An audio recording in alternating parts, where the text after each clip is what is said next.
Hi, this is Zach Meir from Zach's Traders Cafe. We'll look at some single stocks on Thursday, the 1st of September. Starting off with Allied Mines and its last chance saloon support time here for this stock. Uptrend line there from January running towards the 330 level.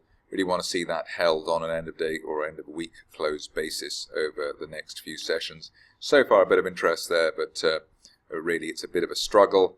Only back above the, let's say, the 50-day moving average at 360 really negating any danger of the breakdown on these shares.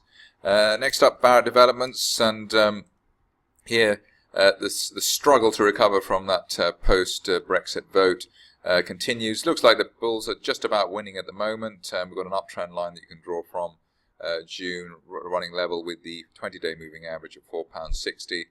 We could head up to as high as £5.80 at the top of a rising trend channel from June, especially while we hold above the 10-day moving average of £4.83. Time frame on the upside there as soon as the end of this month.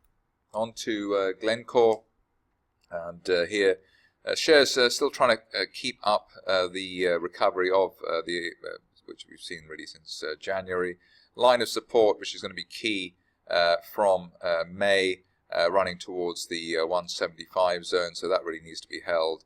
And as long as we hold 170 to 175, we've still got the chance of a £2 to £2.10 target at the top of a rising May trend channel. If you're cautious on the shares, maybe wait for the RSI to break back above the neutral 50 level versus 44 at the moment, or at least get an end of day close above the 10-day moving average of 183. But decent hammer candle for Wednesday, and decent bounce off the May uptrend line. So looks like the bulls still have the benefit of the doubt on that situation. On to Ithaca Energy, and here good support at the 50-day moving average at 63.44 pence. Uptrend line here from as long ago as January, probably underpinning that 50-day moving average as well. And big target here over the next month or two, as high as 85 pence at that May resistance line projection.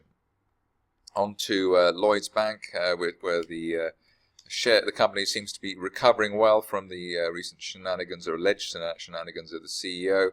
Rising trend channel there from last month, and top of the channel heading towards the upper 60s, maybe 67 pence. And that's a target which is valid while there's no break back below the 10-day moving average at 57.6 pence.